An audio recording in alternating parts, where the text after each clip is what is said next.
यहाँ पर है, पिछले दिन पुष्पदंताचार्य भगवान ने रावण को निमित्त बनाकर के शिव जी की स्तुति की।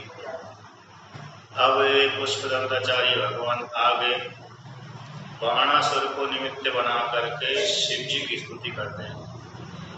तो पिछले दिन बताया था कि भगवान शिव जी के असुर और दैत्य में दो प्रधान भक्त हुए हैं। एक असुरों के मध्य में रावण हुआ है और दैत्यों के मध्य में बाणासुर हुआ है। ये बाणासुर कश्यप ऋषि की संतान जो हिरण्याकश्यप हुआ और उससे प्रहलाद पैदा हुए, प्रहलाद से विरोचन पैदा हुए, विरोचन से बलि पैदा हुए और बलि से बाणासुर पैदा हुआ और बाणासुर के शायद कोई पुत्र नहीं पैदा हुए क्योंकि आगे प्रसंग नहीं आता। और बाणासुर की एक पुत्री उषा हुई है जिसका अनिरुद्ध के साथ विवाह हुआ था। तो इस प्रकार से उसी को लेकर के यहाँ पर कहते हैं, बाणासुर को निमित्त बनाकर कहते हैं। ये बाणासुर शिव जी का महान भक्त था, भक्ति अपने वैज्ञानिक भी था, भक्त भी था और वैज्ञानिक भी था। यानी अपने ज्ञान विज्ञान के द्वारा इसने 3 पुरों का निर्माण किया था। वह पुर 1000 वर्ष तक आकाश में चक्कर लगाते थे। जब 1000 वर्ष का काल व्यतीत हो जाता था तो किसी योग किसी काल विशेष में शुभ मुहूर्त में वो तीनों विमान एक लाइन से तीनों ऊपर खड़े हो जाते थे, एक के ऊपर एक, एक के ऊपर एक, एक के ऊपर एक। जैसे आपने तारा देखा होगा, 3 तारे एक लाइन से रहते हैं। आप सायकाल रात्रि के समय में 3 तारे दिखते हैं, 3 हिरणे और 3 नक्षत्र हैं, तो 3 तारे एक लाइन में दिखते हैं, है ना। उसी प्रकार से इसने बाणासुर ने जब 3 पुर बनाए थे, जब वो 3 एक ही लाइन में आते थे, तीनों पुर एक लाइन में, तभी उनका संहार हो सकता था। अन्यथा थोड़ी सी मुहूर्त बीता दाएं बाएं हुए तो फिर उनका संहार नहीं होता था। तो भगवान शिव जी ने उस तीनों पुरों को जब एक लाइन में आए, एक बाण सीध में आए, एक ही बाण से उसका भेदन कर दिया। एक ही बाण से भेदन करने के पश्चात क्या किया, उसको संहार कर दिया, तीनों पुर नष्ट हो गए। तो वहां पर रहने वाले जो बाणासुर के लोक में रहने वाले जो भी स्त्री पुरुष थे वो सारे जल हो गए। तो वहां पर वर्णन आता है कि बाणासुर भी जलने वाला था। जब भगवान शिव जी ने तीनों पुरों को संहार कर दिया तो संहार करने के पश्चात बाणासुर ने देखा कि अरे भगवान शिव जी के क्रोध के कारण मेरे तीनों पुर कैसे हो गए, नष्ट हो गए। अच्छा, उसमें दोष क्या हुआ? इस शिव जी का बड़ा महान भक्त था, महान भक्त होने के कारण बहुत आराधना करी, भगवान शिव जी से अतुलित बल भी ले लिया। अब उसने ऐसे 3 पुरों का निर्माण कर लिया और करने के पश्चात उसने क्या किया, ऐसी व्यवस्था रखी कि व्यवस्था के कारण उसमें कोई अन्याय चोरी डकैती आदि नहीं करता था। तो वो 3 पुर उसने अपने 3 सेवकों को दे दी। एक पुर में स्वयं रहता था, दूसरे पुर में दूसरा किसी को नियुक्त कर दिया।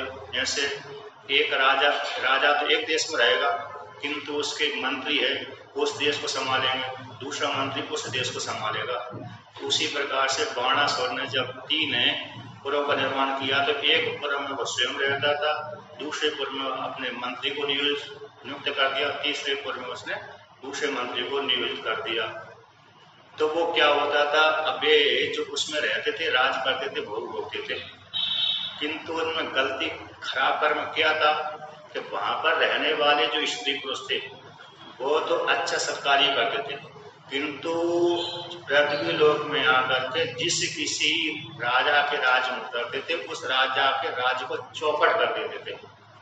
अर्थात राजा की जो संपत्ति थी उसको लूट के ले जाते थे। जैसे चोर होते हैं, डकैत होते हैं, है ना, तो डकैत चोर आदि दूसरे की संपत्ति को छीन ले जाते हैं और अपनी संपत्ति को आपस में नहीं छीनते, लेकिन दूसरे की जो सज्जन व्यक्ति हैं उनकी संपत्ति को छीन ले जाते हैं। उसी प्रकार से ये बाणासुर आदि भी अपने राज्य में अच्छी प्रकार से शासन करते थे, किंतु पृथ्वीलोक में आते थे और आकर के जो राजाओं के नगर थे, बड़े बड़े नगर थे, वहां पर आकर के विमान को ऊपर उतार उस राज्य के ऊपर उतारते थे और सारे राज्य को नष्ट कर देते थे। वहां की जो संपत्ति थी, सोना है, चांदी है, खाद्य सामग्री है, वो सारे ले जाते थे। अच्छा, उनके विमानों में ये भी व्यवस्था थी, जल की व्यवस्था, टहलने की व्यवस्था, वायु की व्यवस्था, अच्छे बड़े बड़े महल भी थे, उद्यान भी थे, बगीचाएं भी थी, सरोवर भी थे, सारे थे। विशाल वो नगर बनाया था, विमान बनाया था। तो वो 1000 वर्ष व्यतीत होने के पश्चात एक लान में आते थे। तो इस प्रकार से वहां पर उसने व्यवस्था बनाई कि इसे जो मेरे पुर में रहेगा, जो भी स्त्री रहेगी, पुरुष रहेगा, वो अपने सत्कार्य करेंगे। तो वहां की कहते हैं वर्णन आता है शिव पुराण में, दूसरे पुराणों में। तो वहां की जो राक्षसों की जो स्त्रियां थी, वो पातिव्रत धर्म को पालन करने वाली थी। अर्थात तो पातिव्रत धर्म के प्रभाव से कोई भी देवता उनके ऊपर विजय प्राप्त नहीं कर पाते थे। और जो उनके जो पुरुष थे, तो वह पुरुष भी दूसरे की स्त्रियों के ऊपर नजर नहीं डालते थे, और स्त्रियां भी अपने पति को छोड़ करके किसी दूसरे पर पुरुष के साथ संबंध नहीं बनाते थे। ऐसे वहां पर उनकी व्यवस्था थी। वो चोरी आदि नहीं करते, सत्कर्म करते थे, प्रातः काल उठ करके संध्या है, पूजन है, सब करते थे, शिव जी की भक्ति करते थे। अब इतने धार्मिक होते हुए भी शिव जी की भक्ति करते थे। प्रत्येक घर में एक एक शिवलिंग, एक एक शिव जी का मंदिर था। उसके नगर में, उसके राज्य में, बाणासुर के राज्य में, बाणासुर के वो जो 3 पुर थे, उसमें कहते हैं कि प्रत्येक घर में, जैसे एक घर ये हो गया, दूसरा घर हो गया, तो हर घर में एक एक शिव जी का मंदिर था। तो सारे घर के व्यक्ति प्रातः काल उठ करके शिव जी की पूजा करके फिर अन्य कार्य करते थे। इतने तो वो धार्मिक थे। वहाँ की सारी स्त्रियां भी धार्मिक थी, पुरुष भी धार्मिक थे। बच्चे जो पैदा होते थे वो भी जन्म के बाद तुरंत थोड़े दिनों के बाद वो भी शिव जी की पूजा करते थे। किंतु दोष क्या था, इतनी शिव जी के भक्त होने के पश्चात, भक्ति करने के पश्चात उनमें दोष क्या आ गया कि पृथ्वी लोक में आते थे और राजाओं को लूट करके, अन्न को लूट करके चले जाते थे। कोई उनका दोष था। देवताओं के लोक में जाते थे, देवताओं की संपत्ति वो छीन लेते थे। पृथ्वी लोक में आकर के पृथ्वी की संपत्ति छीन लेते थे, देवलोक में जाकर के देवताओं की संपत्ति छीन लेते थे। यही दोष उनका था। अब देवता इससे दुखी हो गए, तो देवताओं ने शिव जी से प्रार्थना करी कि हे भोलेनाथ, ये आपका भक्त है, इसको आप मारो। तो उस भगवान शिव जी से जब प्रार्थना करी तो देवताओं की वाणी सुनकर के शिव जी ने कहा कि भाई, मैं अपने भक्त को कैसे मार सकता हूँ? मैं नहीं मार सकता। जब तक मेरा भक्त दोष न करे, कोई गलती मेरे प्रति गलती न करे, मेरी भक्ति न छोड़े, तब तक मैं मार नहीं सकता। अब देवताओं को बड़ी समस्या हो गई। भक्ति वो शिव जी की करता था और शिव जी के बिना कोई दूसरा मार नहीं सकता था। तो फिर देवताओं ने विचार करके विष्णु भगवान को, और एक कल्प में विष्णु भगवान को, एक कल्प में गणेश जी को नकली सन्यासी बना करके वहां पर उस लोक में भेजा। यानी बाणासुर के पास में, बाणासुर जिस राज्य में रहता था, लोक में रहता था, उस लोक में भेज दिया। अतः जो उनके विमान थे वहां पर भेज दिया। तो क्या हुआ था कि एक कल्प में नारद जी भी बने थे। एक कल्प में नकली सन्यासी नारद जी बने थे, एक कल्प में नकली सन्यासी विष्णु भगवान बने थे, एक कल्प में नकली सन्यासी गणेश जी बने थे। तो 3 कल्पों में अलग अलग बने थे। तो मुख्य एक आचार्य रूप सन्यासी बन गया और 4 उसके शिष्य बन गए। तो वही कलयुग में जो सन्यासी बना था, उसने नास्तिक धर्म का प्रचार किया था, जो उनके धर्म शिव जी की भक्ति को छुड़ाने के लिए वेद के विपरीत, वेद के विरुद्ध धर्म का उपदेश किया था।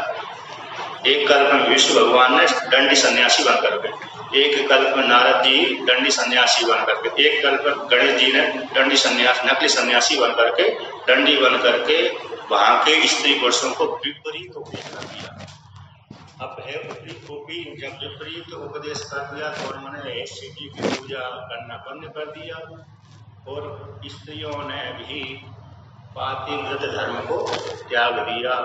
फिर स्त्रियां अपने पति को बस में करने के लिए जो भूत प्रेत टोटका आते थे वो प्रयोग करने लगे, इसलिए वो धर्म से च्युत हो गए। तो च्युत हो जाने के पश्चात दोष बन गया। कहते जो सन्यासी बने थे उसके जो 4 शिष्य होते थे, एक दंडी सन्यासी मुक्ताचारी, उसके 4 शिष्य, ये 5 जने उस लोक में जाकर के वेद के विरुद्ध धर्म का उपदेश करते थे। तो जब वेद के विरुद्ध धर्म का उपदेश किया तो धर्म से च्युत हो जाने से वो नास्तिक बन गए। वही जो उन्होंने जो दंडी सन्यासी बना था विष्णु भगवान, नारद जी नकली वेश में और दूसरा गणेश जी, वही विष्णु भगवान ने नकली वेश बनाकर दंडी बना था, वही कलयुग में बुद्ध के रूप में पैदा हुए थे। जो कलयुग में बुद्ध भगवान है, आज बुद्ध पूर्णिमा है, तो बुद्ध पूर्णिमा है तो वही नकली सन्यासी ही बुद्ध के रूप में, गौतम बुद्ध के रूप में पैदा हुए थे। क्षत्रिय राजा के घर में पैदा हुए थे, बाद में बैराग हो गया। बैराग विवाह होने के पश्चात, बैराग तो जन्मे से था लेकिन विवाह हुआ, विवाह होने के पश्चात एक पुत्र पैदा हुआ, फिर ज्यादा तीव्र बैराग हो गया तो घर का त्याग कर दिया, सन्यासी बन गए। तो उन्होंने फिर वेद के विरुद्ध उपदेश किया था। तो वही जो सन्यासी जिसने धर्म का च्युत करने के लिए बाणासुर की सारी सेना को, वहां की स्त्री पुरुषों को धर्म से च्युत करने के लिए जो वेद के विरुद्ध उपदेश किया था, वही सन्यासी कलयुग में आकर के बुद्ध के रूप में पैदा हुआ और पैदा होकर के फिर उसने नास्तिक मत का प्रचार किया। यद्यपि बुद्ध भगवान को ज्ञान वेद के द्वारा हुआ, किसके द्वारा हुआ?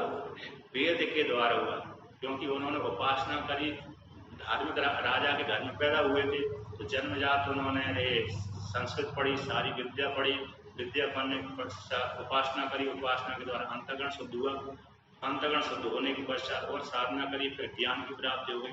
तो ज्ञान की प्राप्ति होने के पश्चात फिर उन्होंने ऐसा उपदेश किया, उस उपदेश को उनके शिष्यों ने विपरीत रूप से ग्रहण कर लिया, तो नास्तिक मत का प्रचार कर दिया। उनके जो 4 शिष्य हुए, 4 शिष्य कौन से हुए? सौत्रांतिक, वैभाषिक, योगाचार्य, माध्यमिक, ये उनके 4 शिष्य हैं। यद्यपि आनंद आदि अन्य शिष्य हैं, उसमें से एक जो सौत्रांतिक है, एक का नाम है, एक का वैभाषिक है, एक का योगाचारी, एक को माध्यमिक है। उनके उपदेशों को ही उन्होंने तात्पर्य निकाल करके ये उनके 4 मत चला दिए उन्होंने। तो बुद्ध के जो उपदेश थे, उन बुद्ध के उपदेशों को ही उन्होंने विपरीत रूप से ग्रहण कर लिया, तो उनके अभिप्राय को जान करके इस प्रकार से मत का प्रचार कर दिया। इसलिए बुद्ध भगवान ने, जो भगवान है बुद्ध है, उन्होंने जो उपदेश किया वेद के विपरीत उनका उपदेश हो गया, इसलिए उनको वैदिक रूप से उनके मतों को वेदांतवादी अथवा आस्तिक मत वाले उनके मत को स्वीकार नहीं करते। यद्यपि बुद्ध भगवान बोल देते हैं भगवान है, किंतु वेद के विरुद्ध उपदेश करने के कारण उनके मत को हम लोग स्वीकार नहीं करते।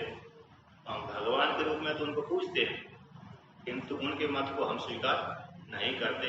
योग वासिष्ठ में आता है एक जगह, योग वासिष्ठ में भगवान वशिष्ठ भगवान राम जी से कहते हैं कि यदि भगवान ब्रह्मा भी वेद के विपरीत यदि बोलते हैं तो उनकी बात ग्रहण करने के योग्य नहीं है, और यदि एक बालक है और वेद के अनुकूल बोलता है, वेद के जैसा बोलता है, तो उसकी वाणी ग्रहण करने के योग्य है। किंतु भगवान भी है और वेद के विपरीत उपदेश करता है, तो उस भगवान की भी वाणी मानने योग्य नहीं है। किसी हेतु से बुद्ध को भगवान मानते हुए भी वेद के विपरीत उन्होंने बोला था, इसलिए उनके मत को स्वीकार हम लोग नहीं करते, क्योंकि उनका मत नास्तिक मत हो गया।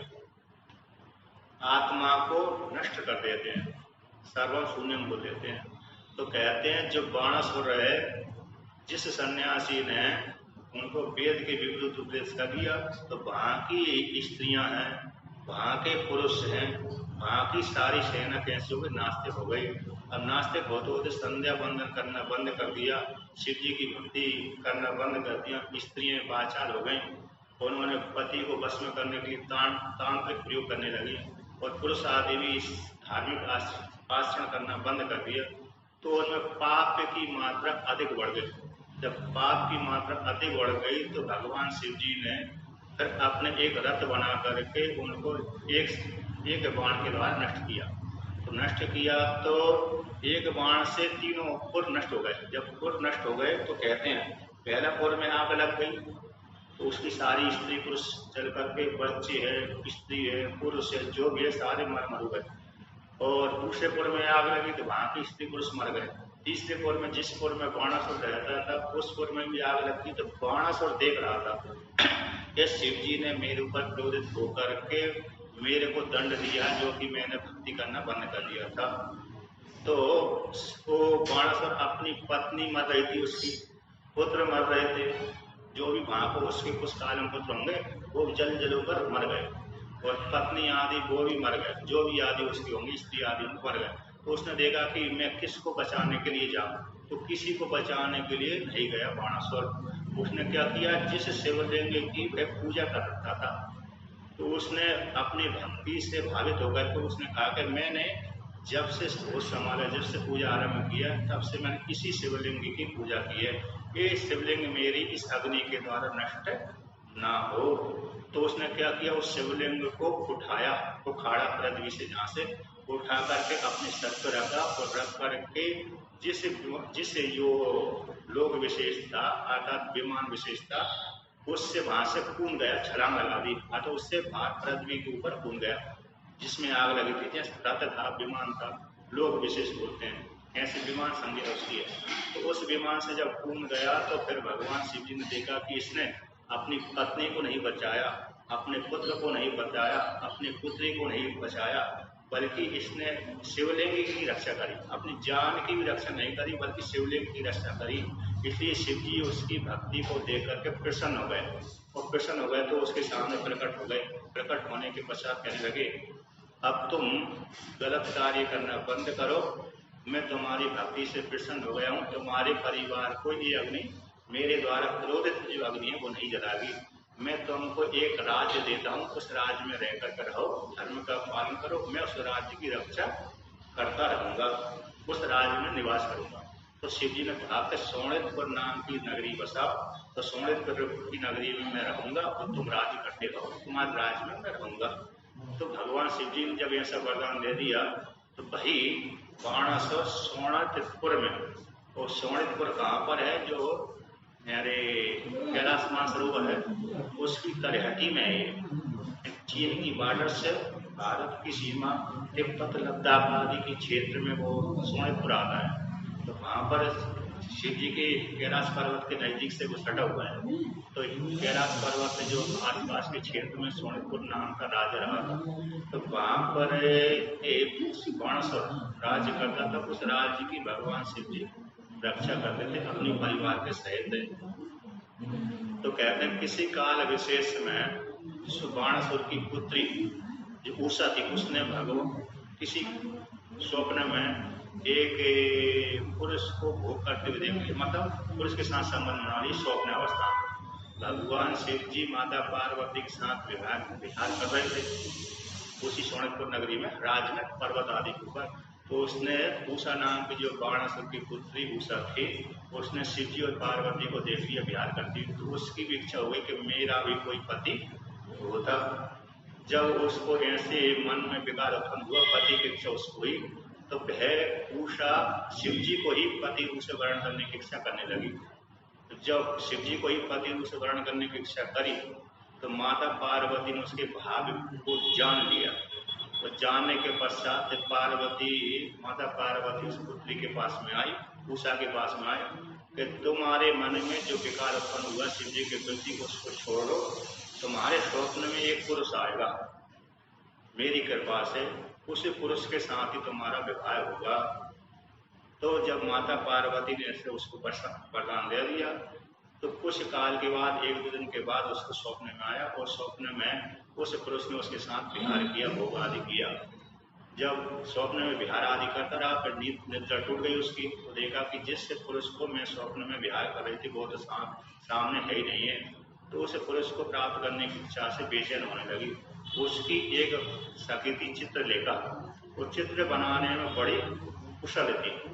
तो उसने कहा कि क्या बात है, क्यों उदास बैठी हो, क्या कारण है? उसने कहा स्वप्न में मैंने एक पुरुष को देखा था जो मेरे मन को मथ गया है।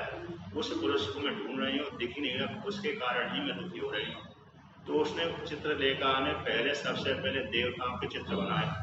उसने कहा कि ये चित्र ये पुरुष नहीं है वो स्वप्न में। फिर देवताओं के बाद गंधर्वों के बनाए, उसको उसने हटा दिए नहीं है। फिर पृथ्वी के राजा राक्षसों के बना दिए, तो राक्षसों के भी वो चित्र उसको पसंद नहीं आए। फिर पृथ्वी के राजा को बनाए, पृथ्वी के राजाओं को भी उसने निषेध कर दिया कि ये वो स्वप्न में जो पुरुष आया था ये वो नहीं है। फिर बाद में अंतिम में कृष्ण भगवान का उसने फोटो बनाया, चित्र बनाया। तो हाँ, उसको फिर थोड़ा संकेत प्राप्त हो, हाँ इस जैसे था, किंतु ये नहीं है। इसके पश्चात कृष्ण के पश्चात प्रद्युम्न का बनाया, तो प्रद्युम्न को बनाकर थोड़ी लज्जित सी हुई, हाँ इस जैसे इसकी जैसे शक्ल मिलती है, किंतु ये नहीं है। फिर उसने अनिरुद्ध को क्या बनाया, अनिरुद्ध का चित्र बनाया। तो अनिरुद्ध को चित्र जैसी बनाया, उसके सामने जैसी रखा, तो उसने कहा ये चोर है जो मेरे स्वप्न में आया था, मेरे मन को चुरा ले गया। तो जब इस प्रकार से कहा तो उस चित्रलेखा ने कहा कि एक कृष्ण भगवान के पुत्र का पुत्र है, अतः भगवान श्री कृष्ण का प्रपौत्र है ना, पुत्र का पुत्र पौत्र है। तो उसने कहा, चित्रलेखा से कहा उषा ने कि मेरे को इसको चाहिए। अगर ठीक है, मैं तुमको ला करके दे देती हूँ। तो चित्रलेखा आकाश मार्ग में उड़ने वाली शक्ति जानती थी।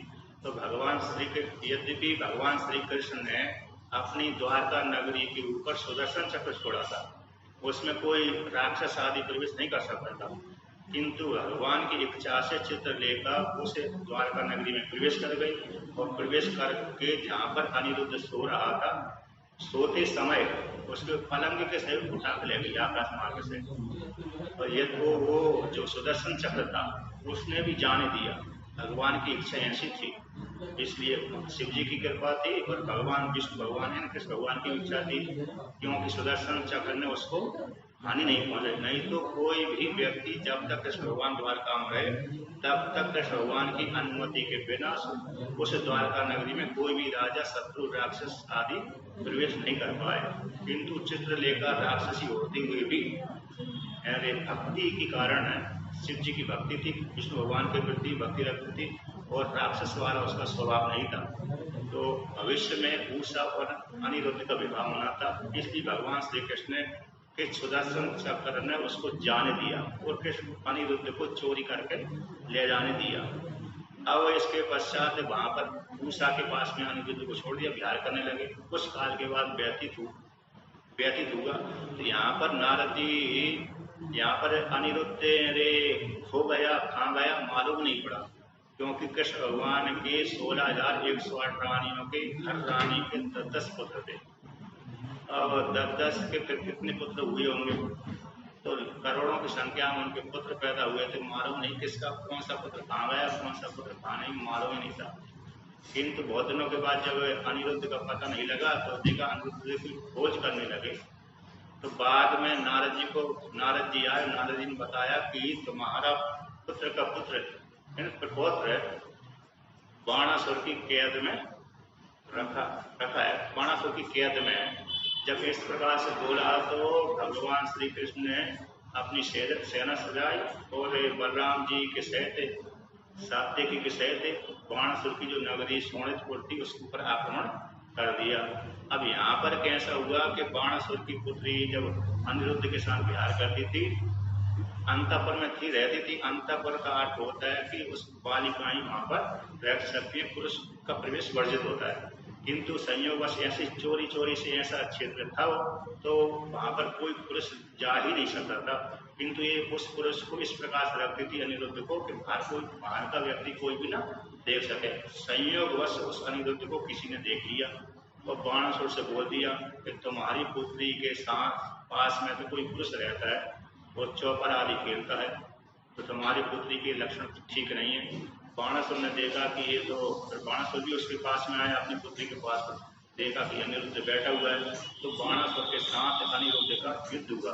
एक बार तो बाणासुर हार गया, दूसरी बात फिर बाणासुर ने कई प्रकार की शक्ति प्रयोग करके अनिरुद्ध को पकड़ लिया और जेल में डाल दिया। किंतु उसकी जो कन्या उषा थी उसने उस अनिरुद्ध को पति रूप से वर्ण कर ही लिया था, विहार करती थी उसके साथ। इसके पश्चात जब कृष्ण भगवान को मालूम पड़ा कि मेरा पुत्र का पुत्र बाणासुर की कैद में, तो भगवान बलराम के सहित सेना लेकर के, यादव सेना लेकर के वहां पर आ गए। और जब सेना लेकर के आए तो शिव जी ने तो कृष्ण भगवान के सहित बाणासुर का भयंकर युद्ध हुआ।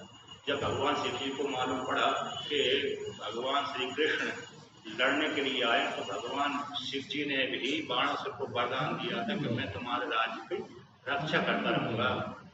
तो जब इस प्रकार से आश्वासन दिया तो कृष्ण भगवान के साथ युद्ध लड़ने के लिए भगवान शिव जी भी अपनी सेना को लेकर के आए। तो सबसे पहले शिव जी में और कृष्ण भगवान में, कृष्ण भगवान की सेना में और शिव जी की सेना में भयंकर युद्ध हुआ। तो कृष्ण भगवान के साथ शिव जी का युद्ध हुआ, बलराम के साथ कार्तिक भगवान का, गणेश के साथ अन्य का युद्ध हुआ। तो जब युद्ध हुआ तो भगवान शिव जी के रहते, जब तक शिव जी मूर्छित नहीं होंगे तब तक बाणासुर को मार नहीं सकते थे। तो भयंकर युद्ध होने के पश्चात भगवान श्री कृष्ण ने कहा कि हे भगवान, आपने इसके अहंकार को नष्ट करने के लिए इसको श्राप दिया था, इसलिए आप जब तक युद्ध लड़ते रहेंगे तब तक मैं आपके अहंकार को इसका नष्ट कैसे करूंगा। अतः इसके अहंकार को नष्ट नहीं कर पाऊंगा, इसलिए आप किसी प्रकार से युद्ध छोड़कर भाग जाइए, अतः मूर्छित हो जाए जो भी है। तो वहां पर श्री कृष्ण जब प्रार्थना करी तो फिर इसके पश्चात भयंकर कुछ रोगों को छोड़ा। रोगों को छोड़ने के पश्चात जब भगवान शिव जी ने इधर से रोग छोड़ा उधर से रोग छोड़ा, तो आपस में रोगों के द्वारा युद्ध हुआ। वही रोग कलयुग में बुखार के रूप में, निमोनिया के रूप में, अन्य के रूप में आया। फिर इसके पश्चात देखा कृष्ण भगवान ने देखा कि शिव जी तो मूर्छित ही नहीं हो रहे और हार ही नहीं रहे, तो फिर कृष्ण भगवान ने एक जमाई नाम का अस्त्र छोड़ दिया। अब जब जमाई नाम का अस्त्र छोड़ा तो उसी काल में शिव जी जैसे ही युद्ध बाण चलाने की कोशिश करते थे उसी समय निद्रा उनको आ जाती थी। तो जब निद्रा आ जाएगी तो फिर कैसे युद्ध लड़ेगा, है क्या नहीं? तो युद्ध नहीं लड़ सकते थे। उसी काल में इतना निमित्त बना करके भगवान कृष्ण बाणासुर के पास में जाते थे और जा करके उसके साथ युद्ध करके उसकी 1000 हाथ थे बाणासुर के, कहते हैं 1000 में से 4 हाथों को छोड़ करके सारे हाथों को काट दिया।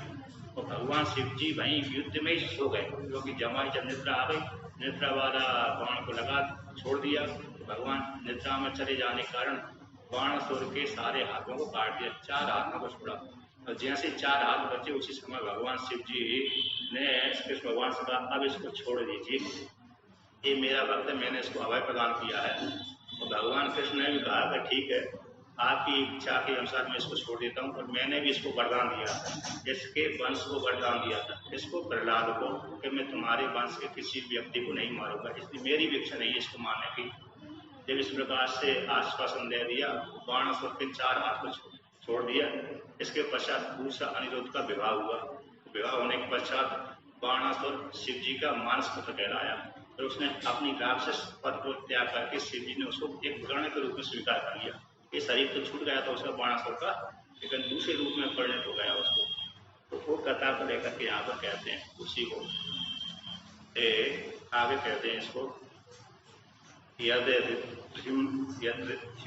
यद्राणो परद परमोच्चैरपिशति मदश्चक्रे बाणः परिजन विधेय त्रिभुवनः न तच्चित्रं तस्मिन् परिपसितरि त्वच्चरणयोर्न कस्याप्युन्नते भवति शिरसस्त्वय्य बनतिः। तो यहाँ पर संबोधन करते हैं वरद, वरदान को देने वाले, हे भोलेनाथ। तो जो बाणासुर था भगवान शिव जी का महान भक्त था, भगवान शिव जी की कृपा से उसने सब कुछ ऐश्वर्य प्राप्त कर लिया। तो यहाँ पर कहते हैं कि यद ऋद्धिम सूत्राणो, सूत्राणो बोलते इंद्र, इंद्र की जो संपत्ति है, तो इंद्र की संपत्ति कौन है? तीनों लोगों के ऊपर शासन करना। के परम उच्चर अपि सती, परम उत्कृष्ट होती हुई, परम उत्कृष्ट है इंद्र की सुत्रा में, इंद्र की जो रिद्धि है परम उत्कृष्ट है। ऐसी उत्कृष्ट रिद्धि सिद्धि सती होती हुई भी उस बाणासुर ने, कहते वो कौन सी रिद्धि सिद्धि थी कि परिजन विधेय त्रिभुवना, तीनों लोग जिसके दास के जैसे समान रहते हैं। परिजन दास, विधेयन बस में, जैसे दास स्वामी के अधीन रहता है, जैसे घर का जो स्वामी मुखिया होता है उसके अधीन स्त्री रहती है, पुत्र रहता है, पत्नी रहती है, अन्य दास दासियां रहती हैं। जो मुखिया होता है नहीं होता, पिता जैसे मान लो, पिता के अधीन उसकी पत्नी और उसके पुत्र, उसकी पुत्री, पुत्र पुत्र के पुत्री पुत्रियां, ये सारे पिता के अधीन रहते हैं। उसी प्रकार से इंद्र देवता के अधीन तीनों लोग रहते हैं, पृथ्वी लोक, भूलोक, भुवालोक और अंतरिक्ष लोक। पृथ्वी लोक से लेकर पाताल तक भी इंद्र के अधीन रहते हैं, अंतरिक्ष में भी जो जीव घूमते हैं वो भी इंद्र के अधीन रहते हैं, और स्वर्गलोक में रहने वाले देवता भी इंद्र के अधीन रहते हैं। तो ये तीनों लोगों के प्राणी दास के समान जिसके अधीन रहते हैं, ऐसा जो पद है इंद्र का, जो पद है उस पद को कहते त्रिभुवनम, तीनों लोग जिस जो दास के समान रहते हैं, ऐसे जो इंद्र देवता की संपत्ति, उस संपत्ति को भी बाणासुर ने, बाण यानी बाणासुर ने कहते अधश्चक्रे अल्प जाना, अल्प जान करके त्याग दिया। आकर भगवान शिव जी की कृपा से उसने, शिव जी प्रसन्न हो गए थे, शिव जी ने उसको वरदान दिया था कि तुम मेरे से कुछ जो मांगना चाहते मांग लो। तो उसने भगवान शिव जी से एक इंद्र की संपत्ति नहीं मांगी। तो इसलिए कभी ऐसा वर्णन नहीं आता कि बाणासुर ने इंद्र देवता के ऊपर आक्रमण किया हो। जैसे बलि ने तो किया था, अन्य ने किया था, अन्य राक्षसों ने कर दिया था, किंतु बाणासुर ने किया हो ऐसा प्रसंग नहीं आता। इसलिए क्यों नहीं आता, उसको इच्छा ही नहीं रही। भगवान शिव जी की पूजा करता रहा, उसी अपने संपत्ति से ही प्रसन्न रहा, दूसरे की संपत्ति को उसने नहीं चाहा। तो इंद्र की जो संपत्ति है, तीनों लोगों का राज्य, उस राज्य को उसने एक अल्प तिनके के समान त्याग दिया। तो अधश्चक्र का जो त्याग दिया था, जो तीनों लोगों को प्रशासन करने वाला जो पद इंद्र का पद है, उसको उसने छोटा सा जाना। क्यों जाना, किस लिए त्याग दिया, कहते न तच्चित्रम तस्मिन परिवसितरि त्वत् चरणयोर, कहते परिवसितरि तस्मिन, उस बाणासुर में, बाण का तो बाणासुर में, जो नमस्कार करता है, नमस्कार करने वाले बाणासुर में ये तीनों लोगों का जो ऐश्वर्य है उसको आश्चर्य नहीं डाल पाया, उसको लोभ नहीं करा पाया। चित्रम का अर्थ हो गए आश्चर्य नहीं डाल पाया, लोभित नहीं कर पाया, आकर अपनी ओर खींच नहीं पाया। क्यों नहीं खींच पाया, त्वत् चरणयोर, आपके चरण कमलों की जो भक्ति है, उस भक्ति उसने देखा कि आप शिव जी के दोनों चरण कमलों की भक्ति का मूल्य इतना अकेला, इतना छोटा माप नहीं है। ऐसा नहीं, जो स्वर्ग की संपत्ति एक तिनके के बराबर है, वो एक तिनके के बराबर संपत्ति, स्वर्ग की संपत्ति को शिव जी के चरणों की पूजा का मूल्य नहीं हो सकती। शिव जी के दोनों चरणों की पूजा का मूल्य एक तिनके के बराबर की संपत्ति नहीं हो सकती। इस प्रकार से स्वर्ग की संपत्ति एक तिनके के बराबर है, वो शिव जी की पूजा की भक्ति का मूल्य तो अपरंपार है। तो अपरंपार होने के कारण उसका कोई शिव जी की पूजा की भक्ति का मूल्य होने न होने के कारण उसे बाणासुर ने इंद्र देवता की संपत्ति को नहीं चाहा, क्योंकि भगवान शिव जी के दोनों चरणों की पूजा का मूल्य है मोक्ष रूप पद की प्राप्ति कराना। तो मोक्ष रूप पद की प्राप्ति कराने वाली संपत्ति को छोड़ करके छोटे से तिनका वाली संपत्ति को कैसे मांगा जाए। इस प्रकार से बाणासुर ने स्वर्ग रूप जो संपत्ति थी वो तिनके के समान छोड़ दी, किंतु उसने मोक्ष के लिए ही शिव जी की पूजा आराधना करी। कहते उसे बाणासुर में वो स्वर्ग की ऐश्वर्य मोहित नहीं कर पाई, आश्चर्य नहीं डाल पाई, लोभित नहीं करा पाई। ये आपके चरणों की भक्ति का प्रभाव है। तो जब उसकी आपके दोनों चरणों की भक्ति के प्रभाव से उसकी भक्ति फलीभूत हो गई तो न कस्यापि उन्नति भवति। कहते हैं जिस किसी पुरुष ने, चाहे वो स्त्री हो अथवा पुरुष हो, जिस किसी पुरुष ने आपके चरण कमलों में जिसने नमस्कार कर लिया है, अतः अपना शीश झुका दिया, शिरस त्वयि अवनति। कहते जिस स्त्री ने अथवा पुरुष ने, बालक ने अथवा बालिका ने, वृद्ध ने अथवा जवान ने, किसी ने भी, पशु ने, पक्षी ने, किसी ने भी आपके दोनों श्री चरण कमलों में जिसने सर झुका लिया है, नमस्कार कर लिया है, ऐसे उस स्त्री, पुरुष, बालक, बालिका, अन्य किसी की भी क्या उन्नति नहीं होगी? अतः निश्चित रूप से उन्नति होगी। अतः उसकी जो पूजा है फल वाली निश्चित रूप से होगी। जब बाणासुर की जो पूजा फल वाली हो गई, मोक्ष रूप फल को देने वाली हो गई, उसने भगवान शिव जी की पूजा के प्रभाव से मोक्ष रूप फल को प्राप्त कर लिया। उसी प्रकार से जिस किसी स्त्री ने, जिस किसी पुरुष ने, जिस किसी बालक ने अथवा बालिका ने शिव जी के दोनों चरण कमलों में अपना शीश झुकाया है, तो उस स्त्री पुरुष की भी पूजा फलीभूत हो जाती है, होती है, निश्चित रूप से फलभूत, फल को देने वाली होती है। इस प्रकार से भगवान पुष्पदंताचार्य ने बाणासुर को निमित्त बना करके शिव जी की स्तुति करी। अब आगे कहते हैं, तो अब इसको निमित्त बनाकर कहते हैं, विष को निमित्त बना करके कि बाणासुर का पिता जो